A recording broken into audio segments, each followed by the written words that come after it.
Chapter 28. Lian. When I return to my tent, it's nearly dawn. Dayton went to tell Niska the news of our decision. I commended him for not avoiding it, as he did before when it came to talking to her about us. Yet that is a conversation I was determined to avoid myself, even though she seems less compelled to bleed me to death after Dayton's recovery. The camp is still in the darkness of twilight, and the inside of my tent is even darker. As I enter, I put my axes on the small table and kick off my shoes. I'm so tired. I'll be asleep within seconds once my head hits the pallet. In the dark, I suddenly notice a figure sitting in the small space. "You must stop," Nicanor says menacingly, and I nearly jump out of my skin at the fright he has given me. Why is he sitting in my tent in the dark? "Stop what?" I ask him, and he stands and closes in on me. "Humiliating me with that animal. How dare you let him put his paws on you in front of everyone? You are worse than the common whores in Aldon.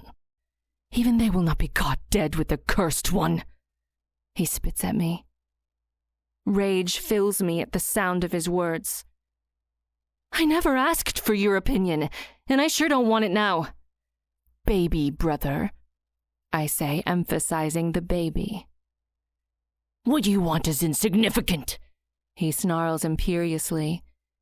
"Father was right to put you on Nimatek. You are sinful and a fool. That will all end now. You are coming with me to Aldon, and you will learn your place."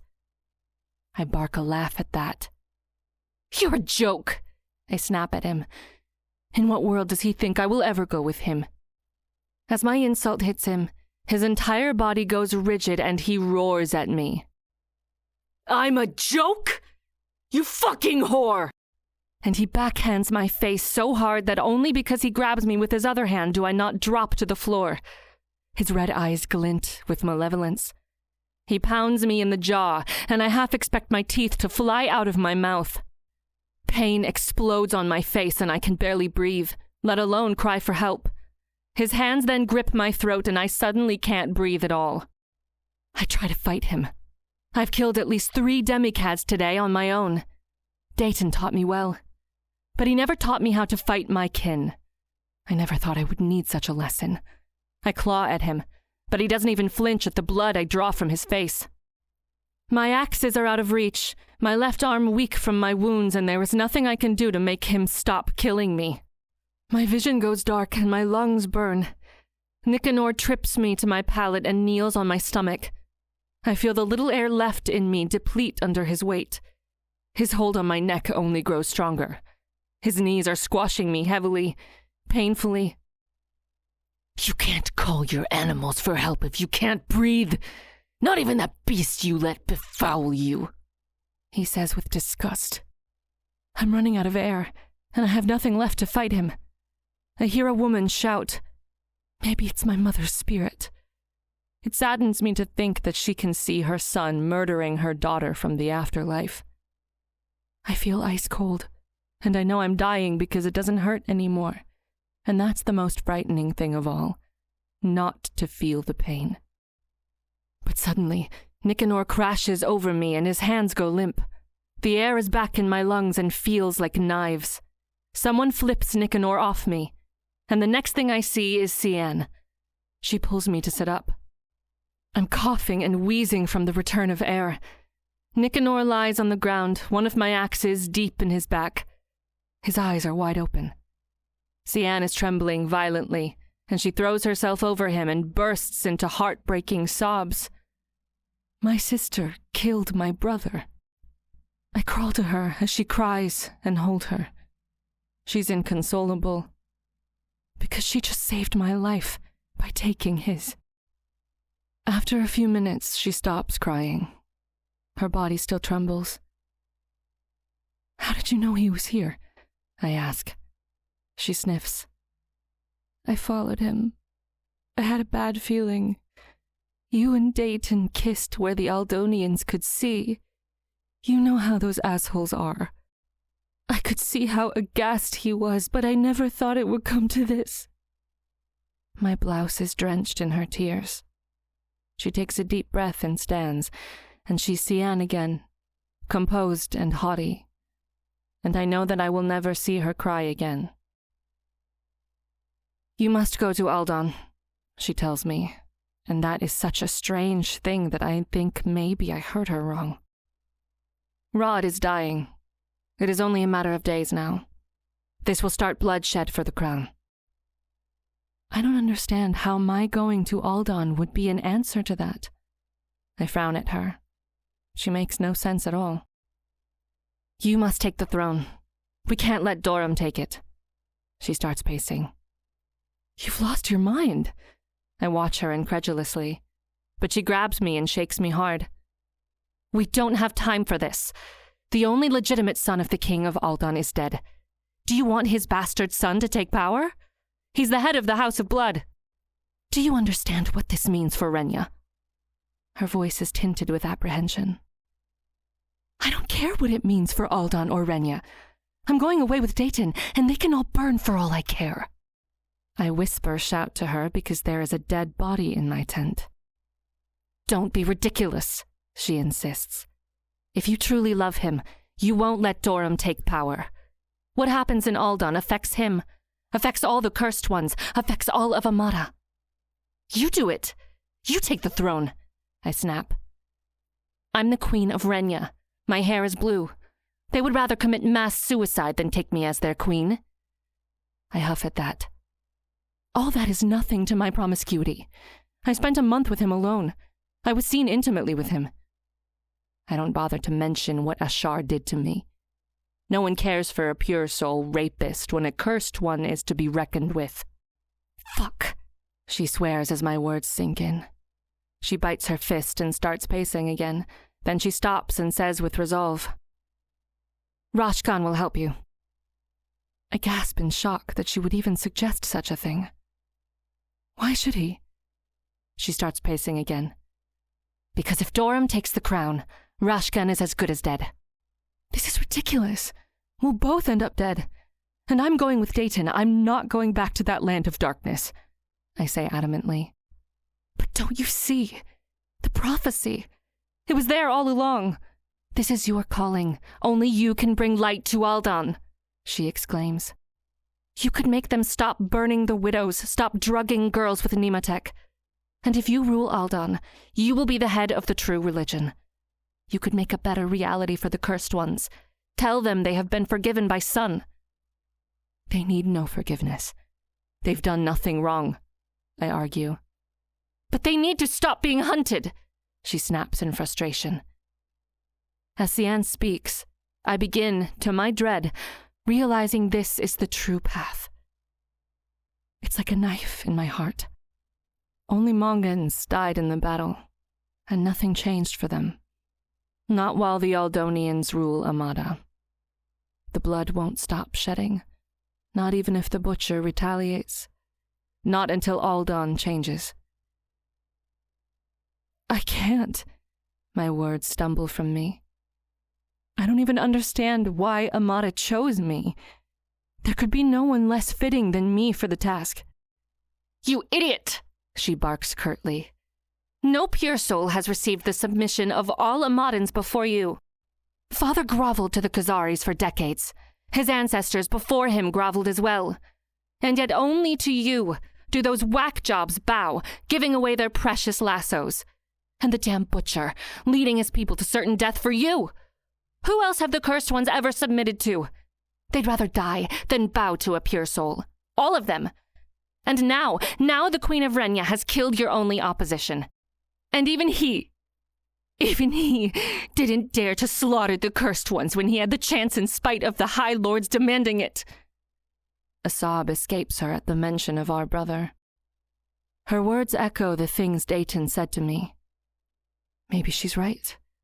Maybe being the savior doesn't take great wisdom or great power. Maybe it just takes leaving enough room for people to become better. She goes on pensively. You have always been so blind to everything. Maybe that's why you are so perfect. Who could possibly have us all play like this but you? You who never seek power." Then she looks at me determinedly. "Stay here. That snake Rashkan can sell the sun to the desert." She turns to leave. "Lian," I call, and she turns to me. "Thank you for saving my life.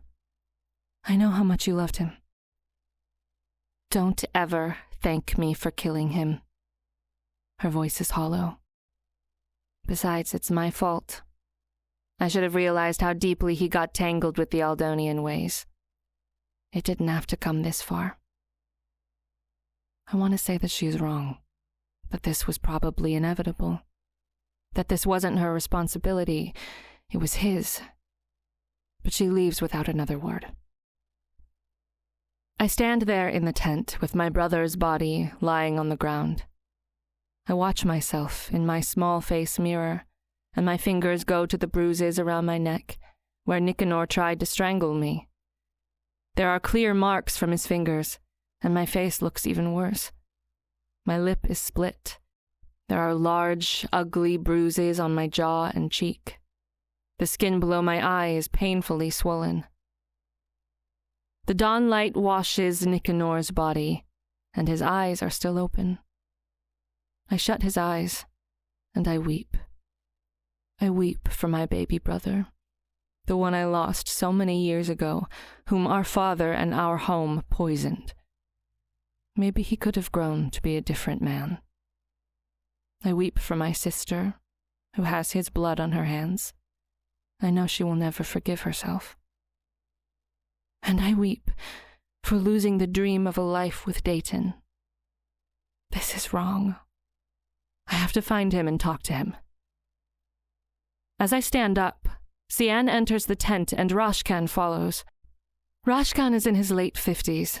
He has served our family since he was a little boy and has been a high priest for over 30 years. No priest has survived that long. For real or imagined treason, death had always ended their careers within several years, sometimes months. Holding power in Aldan is like ruling a snake's den. You kill one snake, and hundreds come at you, never stopping. It drove most kings mad. It stopped mattering if snakes were coming for them or not. They saw them everywhere. Yet this high priest survived. He's the biggest snake of them all. He's also the wiliest of them all. And just like a snake, he has no backbone. Nothing is beneath him. Whoever controls the church of the true religion controls the crown. While I lived in Aldan, I never even exchanged a word with him. I had no power, I was nothing but a mere pawn, and so I wasn't worth his time. And now he's my only chance of taking the crown. As he enters the tent, Rashkan looks almost offended by the simplicity of the tent, so unfitting to his rich dress. The golden embroidery glints in the dawn light. The diamonds on his fingers seem grotesque in the simple Mongan tent. The hem of his crimson hooded cloak brushes the dirt. He passes my brother's corpse without a second glance. Lian folds her arms and raises her chin. Her entire gait speaks of her dislike of this man. Lian has to take the throne instead of Nicanor. Rashkan eyes me derisively. Impossible for a woman to take the throne of Aldan. He waves dismissively and turns to leave. You are wasting my time, girl. He drawls at Lian. But Lian seems to not have heard his dismissal. She hadn't even noticed his domineering tone, the use of the word girl for a queen. In that moment, as she begins to speak, she is formidable. No, she is terrifying. Lian becoming queen is the only chance for you to stay alive. Rod is dying. Nicanor is dead. You have stolen, tortured, and killed for decades in Rod's name, and now all your victims will come for revenge. Making Lian queen is all you can do to stay alive. And if you think you can scheme your way out of them killing you, know that I shall kill you. I vow before the goddess, I will kill you. but only after I kill your 3 legitimate sons. Then I will kill your 4 bastard sons, and I shall serve all 7 heads to you in your bed.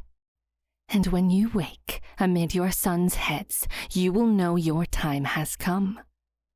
Only then shall I kill you, and you shall die in the most painful way known to Amadans. You have witnessed closely what it is to die of Renya's kiss.